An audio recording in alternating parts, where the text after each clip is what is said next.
जी अस्सलाम वालेकुम। आज की इस वीडियो में हम डिस्कस करने जा रहे हैं कि आज़रबाईजान में 5 किस्म के रेजिडेंस परमिट कौन से हैं। अगर आप बाकू आज़रबाईजान आना चाहते हैं तो आपका बजट क्या है और उस हिसाब से आपको कौन सा रेजिडेंस परमिट सूट करता है। ये वीडियो आपको बहुत ज़्यादा हेल्पफुल रहेगी क्योंकि मैं हमेशा बात करता हूँ कि जब भी आपने किसी दूसरे मुल्क ट्रैवल करना है तो हमेशा अपनी बजट प्लानिंग करें या रिस्क असेसमेंट करें और आप अपना स्वोट एनालिसिस करें और उसके बाद आपको पता चले कि क्या मैं इस मुल्क में इस बजट के अंदर रहकर सरवाइव कर सकता हूँ। तो ये बहुत ज़्यादा अहम होता है। तो 5 types of residence permit in Azerbaijan. सबसे पहली टाइप जो है, मैं पहले 5 की 5 आपको बता देता हूँ और उसके बाद उसकी डिटेल एक एक करके आपको एक्सप्लेन करता हूँ। सबसे पहले तो आप ये देखें कि बिजनेस रेजिडेंस परमिट है। अगर आपका बजट सपोज करें $20,000 से ज़्यादा का है, अगर आपका बजट $20,000 से ज़्यादा का है तो बिजनेस रेजिडेंस परमिट आपको सूट करेगा। इसके बाद आ जाता है प्रॉपर्टी रेजिडेंस परमिट। अगर आपका बजट $60,000 से ज़्यादा का है तो आपको प्रॉपर्टी रेजिडेंस परमिट सूट करेगा। और इसके बाद आ जाता है स्टूडेंट रेजिडेंस परमिट। अगर आपका बजट $2,000 या इससे ज़्यादा का है तो आपको स्टूडेंट रेजिडेंस परमिट जो है वो लैंग्वेज बेसिस पर आप दाखला लेकर 1 साल का वीज़ा ले सकते हैं। तो आपके लिए ये सूटेबल है। 40 से 45 साल की उम्र के जो लोग हैं जिनकी तालीम मैट्रिक है वो ये ले सकते हैं।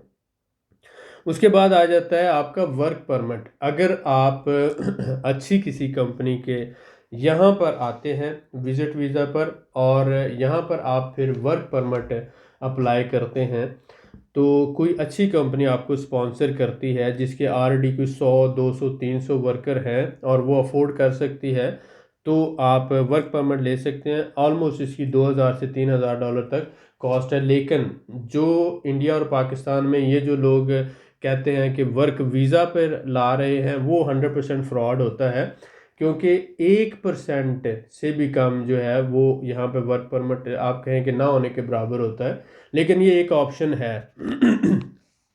यहाँ पर दुबई या सऊदी अरब की तरह वर्क परमिट नहीं मिलते। 5 वर्कर लोकल रखना पड़ते हैं और 1 वर्कर आप बाहर से मंगवा सकते हैं। तो इसलिए वर्क परमिट मिलना नामुमकिन बात होती है, लेकिन एक ऑप्शन है इसलिए। इसके बाद पांचवा जो है असाइलम, जिसे हम सियासी पनाह कहते हैं।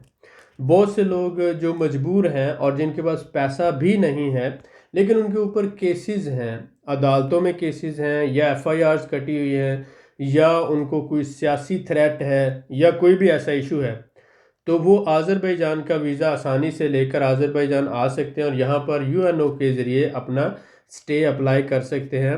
आज़रबाईजान की गवर्नमेंट जो है वो ऐसे लोगों को प्रोटेक्ट करती है और उनको सियासी पनाह भी देती है जिनकी जान को वाकया ही ख़तरा हो और जो वाकया ही किसी मुश्किल या प्रॉब्लम में हो। तो ये ऐसे लोगों के लिए एक ऑप्शन मौजूद है। ऐसे हमारे दोस्त ऐसी हमारी बहनें जो इस सारे प्रोसेस में या इस मुश्किलात से गुजर रही हैं तो उनके लिए ये सलूशन मुमकिन है। तो 5 जो मैंने टाइप्स बताई हैं, बिजनेस रेजिडेंस है, प्रॉपर्टी रेजिडेंस है, स्टूडेंट रेजिडेंस है, उसके बाद वर्क परमिट है जो ना होने के बराबर है, और असाइलम या सियासी पनाह। ये 5 किस्म के। अब हम इसकी डिटेल में जाते हैं, थोड़ा सा फर्दर इसको एक्सप्लेन करते हैं ताकि आपको आसानी रहे। बिजनेस रेजिडेंस के लिए आपका जो बजट है $20,000 होना चाहिए कम से कम, और आप बिजनेस इनविटेशन लेकर उसके ऊपर 3 महीने का वीज़ा स्टिकर वीज़ा लगवा कर अगर आप आते हैं आज़रबाईजान में तो आपकी चांसेस हैं 99% आपके चांसेस है आपको रेजिडेंस परमिट मिलेगा, रिजेक्ट नहीं होगा। क्योंकि जब आप आते ही अपनी कंपनी रजिस्टर्ड करवाएंगे और अपना बिजनेस सेटअप बनाएंगे, बिजनेस सेटअप बनाने पर ये बिजनेस रेजिडेंस मिलता है, कंपनी रजिस्टर्ड करवाने पर नहीं मिलता। सपोज करें कि अगर आप कंपनी रजिस्टर्ड करवा लेते हैं लेकिन आपका ऑफिस भी नहीं है, बैंक अकाउंट भी नहीं है, स्टाफ भी नहीं है और उसके साथ साथ आप किसी के साथ कोई बिजनेस एक्टिवली कर भी नहीं रहे, ना कोई सोशल सिक्योरिटी पे कर रहे हैं, ना कोई टैक्सेस पे कर रहे हैं, तो ऐसी सूरत में ये कंसीडर किया जाता है कि आपका सेटअप मौजूद नहीं है। अगर आपका बिजनेस सेटअप मौजूद नहीं होगा तो ऐसी सूरत में बिजनेस रेजिडेंस आपका रिजेक्ट हो जाता है, जिस वजह से कहा जाता है कि रिजेक्शन रेट बहुत हाई है। तो इसमें सबसे अहम बात जहन में रखने वाली ये है कि कंपनी रजिस्टर्ड हो, उसका ऑफिस ऑपरेशनल होना चाहिए, कंपनी का मैनेजर होना चाहिए, और उसके साथ साथ बैंक अकाउंट हो, वर्कर्स हों कंपनी के, और कंपनी एक्टिवली कोई बिजनेस कर रही हो। तो ये सेटअप बनाने के लिए आपको टाइम चाहिए। अगर आप सिर्फ 1 महीने का ई वीज़ा लेकर आते हैं तो आते ही आप 10-12 दिन आपके ज़ाया हो जाते हैं, तो बाकी आपके पास टाइम नहीं बचता कि आप सेटअप बना सकें। तो ऐसी सूरत में जब आप वीज़ा अप्लाई करते हैं तो आपका रिजेक्शन रेट जो है वो 99% हो जाता है और आपको रिफ्यूज़ल होता है। तो इस वजह से हम ये सुजेस्ट करते हैं कि आप एक तो प्रॉपर प्लानिंग करके आएँ, दूसरा कोशिश करें कि 3 माह वाला बिजनेस विजिट वीज़ा लेकर आएँ, और वो बिजनेस इनविटेशन पे मिलता है। 1 महीने के वीज़े पे भी सेटअप बन सकता है, लेकिन उसका फिर ये है कि आप पहले दिन से ही आएँ और आते ही कंपनी रजिस्टर्ड करवाएं, और आकर आप अपना स्टाफ हायर करें और उसके साथ पहले दिन से ही वर्किंग शुरू कर दें। तो फिर पॉसिबल है कि आप पूरा सेटअप बिल्डअप कर लेंगे 2-3 हफ्ते में, और फिर आप लास्ट वीक में अप्लाई कर दें। पॉसिबिलिटी तो है, लेकिन अगर आप पहले हफ्ता 10 दिन ज़ाया कर देंगे घूमने फिरने में और बाद में कोशिश करेंगे और बहुत स्लो चलेंगे, नहीं कर पाएंगे, जिस वजह से सेटअप दो वजूहत से बिल्डअप नहीं हो पाता। एक तो पैसे की वजह से बजट आपका सफिशेंट नहीं है, और दूसरा कि आप अपना वक्त ज़ाया कर बैठते हैं शुरू में, पहले हफ्ता 10 दिन जो होते हैं ज़ाया हो जाते हैं। एनीवे बिजनेस रेजिडेंस मिलती है उन्हीं लोगों को जो रियल बिजनेसमैन है और जिनका बिजनेस सेटअप मौजूद होता है। उसके बाद प्रॉपर्टी रेजिडेंस की बात करते हैं। प्रॉपर्टी रेजिडेंस आप आपकी बीवी और बच्चों को मिलती है। $60,000 यानी 1 लाख मनात से ऊपर की अगर आप प्रॉपर्टी खरीदते हैं, 1 लाख मनात या इससे ऊपर, $60,000 या इससे ज़्यादा की प्रॉपर्टी खरीदते हैं, वो चाहे आप 1 कमरे वाली ख़रीद लें, चाहे आप 4 कमरों वाली ख़रीद लें, चाहे आप अपार्टमेंट ख़रीद लें, चाहे आप घर ख़रीद लें, होनी रेजिडेंशियल चाहिए, कमर्शियल नहीं होनी चाहिए। रेजिडेंशियल प्रॉपर्टी पर आपको प्रॉपर्टी रेजिडेंस मिलता है, आपको, आपकी फैमिली को, आपके बच्चों को, आपके वालदैन को मिल सकता है, और आपके ब्लड रिलेशन जो अनमैरिड हैं उनको। ओवरऑल आप ये देखें कि अगर आप प्रॉपर्टी रेजिडेंस लेते हैं, 2 साल का टेम्परेरी रेजिडेंस और 5 साल का परमानेंट रेजिडेंस, 7 साल बाद आप एलिजिबल हैं, पासपोर्ट के लिए अप्लाई कर सकते हैं।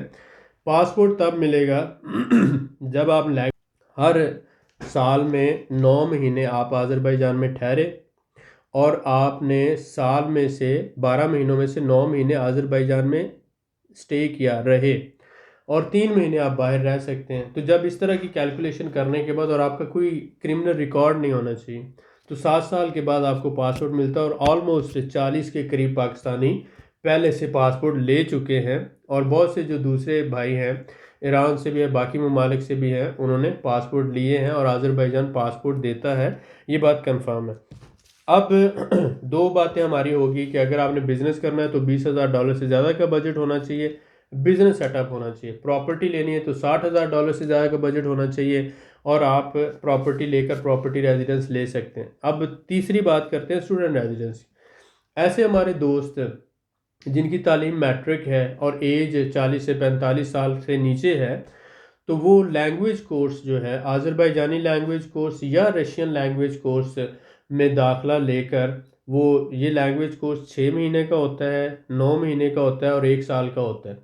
तो आपकी मर्ज़ी है, आप जिस अरसे के लैंग्वेज कोर्स में दाखला लेंगे। 6 महीने का है तो $600 है, 9 महीनों का है तो $900 है, और 12 महीनों का है तो $1200 है। ऑलमोस्ट एवरेज की बात कर रहा हूँ। अब कुछ यूनिवर्सिटी की फ़ीसें ज़्यादा हैं, कुछ की कम है, लेकिन मिनिमम $700 से शुरू करके मैक्सिमम 2000 तक जाती है। लेकिन आप एवरेज लेते हैं तो 700 से 1200 के दरमियान में एवरेज, या 900 से $1200 के दरमियान एवरेज फ़ीस है 1 साल की। अब इसके बाद फिर हॉस्टल या आपके जो अपार्टमेंट है उसका होता है, तो तकरीबन $1500 आपका खर्चा आ जाता है अगर आप स्टूडेंट रेजिडेंस लेते। तो इसलिए आपके पास बजट $2000 तक होना चाहिए। यूनिवर्सिटी ही आपको स्टूडेंट रेजिडेंस लेके देती है। 2 से 4 घंटों तक की क्लासेस होती हैं, और उसके बाद आप फ्री हैं, आप टैक्सी चला सकते हैं, पार्ट टाइम जॉब कर सकते हैं, या अपना एज ए सेल्फ एम्प्लॉयड अपना कोई छोटा मोटा काम कर सकते हैं, यानी cell purchase, wholesale, e commerce, online selling, कुछ भी आप करना चाहें या एज ए फ्रीलांसर कोई भी काम करना चाहें। तो अगर आपका बजट कम है, मतलब आपके $20,000 भी नहीं है, $60,000 भी नहीं है, तो $2,000 है तो आप स्टूडेंट वीज़ा पे आ सकते हैं, रह सकते हैं, सीख सकते हैं और पैसा कमा सकते हैं। उसके बाद वर्क परमिट है, ये ना होने के बराबर है। बहुत से लोग वर्क परमिट की बेस पर फ्रॉड कर रहे हैं, स्कैम कर रहे हैं। कोशिश करें कि पाकिस्तान में या इंडिया में किसी भी बंदे को पैसे ना दें वर्क परमिट की माध्यम में, क्योंकि वर्क परमिट जो मिलना है वो यहाँ पर आज़रबाईजान आने के बाद यहाँ पर अप्लाई होना है, यहीं पे मिलना है, वहाँ से नहीं लगना। यहाँ सऊदी अरब या दुबई की तरह नहीं होता। लेकिन आप जब यहाँ आज़रबाईजान आ जाते हैं तो उसके बाद आपको कोई सूटेबल कंपनी मिलती है जो आपको स्पॉन्सर कर देती है, तो कंपनी को तकरीबन 1200 मनात टैक्स देना पड़ता है, और वो फिर अगर उसके 5 से ज़्यादा वर्कर हों तो एक वर्कर हायर कर सकती है। यानी बहुत मुश्किल है। जैसे यूरोप में वर्क परमिट निकलता है बिल्कुल उसी तरह यहाँ पर भी निकलता है। तो इसलिए इस फ्रॉड और स्कैम से बचें, लेकिन ये पॉसिबल है वो भी आज़रबाईजान आने के बाद। पांचवी जो टाइप है ऐसे लोगों के लिए है जिनकी जान को ख़तरा है, जिनको सियासी या किसी भी तरह की जो ज़ाती दुश्मनी है या सियासी कोई इशू है या कोई भी प्रॉब्लम है, तो वो मर्द हो या औरत, अगर उसकी जान को ख़तरा है और उसकी एफआईआर्स हैं, अदालत में केसेस हैं, तो वो उन एविडेंस के साथ यहाँ पे ट्रैवल करता है, वीज़ा आसानी से मिल जाता है, और आप यहाँ पर आकर यूएनओ जो है जिसे हम अक़वाम मुत्तहिदा कहते हैं उसका जो यहाँ पे ऑफिस है उसमें अप्लाई करते हैं, और लोकल इमिग्रेशन के कोऑर्डिनेशन के साथ आप यहाँ पर सियासी पनाह ले सकते हैं। अगर आप कोई लोकल वकील हायर कर लें तो आपको ज़्यादा आसानी होगी। तो वकील की फ़ीस जो है $100 से $300 तक मुख्तलिफ वकील अपनी फ़ीस लेते हैं। इस दौरान वो आपका केस पूरा प्रिपेयर करते हैं और प्रिपेयर करके केस सबमिट करवाते हैं, क्योंकि लॉयर जो होता है वो कानूनी पेचीदगियों को समझता है। तो मैं आपको सजेस्ट करूँगा कि आप लॉयर के ज़रिए अपना केस पुट करें। $200-300 आपका ख़र्चा अगर हो भी जाता है, लेकिन आपकी सक्सेस जो होगी वो 100% होगी, और आपको जब असाइलम मिल जाता है या सियासी पनाह मिल जाती है तो आपको घर भी नहीं मिलता, खाना वगैरह भी नहीं मिलता, लेकिन आपको काम करने की इजाज़त मिल जाती है। तो आप यहाँ मुल्क में रह सकते हैं और अपना काम करें। आप जहाँ पर फुल टाइम भी जॉब कर सकते हैं, पार्ट टाइम भी कर सकते हैं, अपना जो भी काम करना चाहें आप कर सकते हैं, और जिधर मूव करना चाहें मूव भी कर सकते हैं, जिस शहर में रहना चाहे रह सकते हैं। यानी कि यहाँ पर कैंप्स नहीं है कि आपको कैंपों में नहीं रखा जाता, और ना ही आप पर कोई काम करने की पाबंदी होती है। तो आप फ्रीली मूव भी कर सकते हैं और काम भी जहाँ चाहे आप कर सकते हैं। तो ये ऐसे लोगों के लिए है जिनका बजट $1,000 तक है और उनके वाकई थ्रेट है। तो बहुत से लोग जो है मजबूरी की वजह से माइग्रेट करना चाहते हैं। तो ये 5 किस्म के रेजिडेंस परमिट आज हमने डिस्कस किए। लास्ट में मैं आपको बताना चाहूँगा कि पासपोर्ट की जो रिक्वायरमेंट है, 3 बेसिक रिक्वायरमेंट है कि 7 साल तक आप आज़रबाईजान में रहें, 2 साल टेम्परेरी और 5 साल जो है परमानेंट रेजिडेंस पे, और हर साल में 12 महीनों में से 9 महीने आप आज़रबाईजान में रहते हैं। आना जाना लगा रहेगा, कोई इशू नहीं है, लेकिन लास्ट में काउंटिंग हो और आप हर साल में 9 महीने आज़रबाईजान में हो और 3 महीने अगर आप आगे पीछे रहते हैं तो कोई इशू नहीं है। इस तरह से 7 साल पूरे करते हैं, लैंग्वेज टेस्ट पास करते हैं और क्रिमिनल रिकॉर्ड नहीं है, तो आपको आज़रबाईजान का पासपोर्ट मिलता है, और बहुत से लोगों ने लिया भी है। तो उम्मीद करता हूँ कि आज की ये वीडियो बजट के हिसाब से और आपकी प्लानिंग के हिसाब से कि कौन सा रेजिडेंस परमिट मेरे लिए सूटेबल है, बहुत ही यूज़फुल रही होगी। और दुआ में याद रखें, नीचे कमेंट में ज़रूर लिखिएगा। मिलते हैं नेक्स्ट वीडियो में। बहुत शुक्रिया।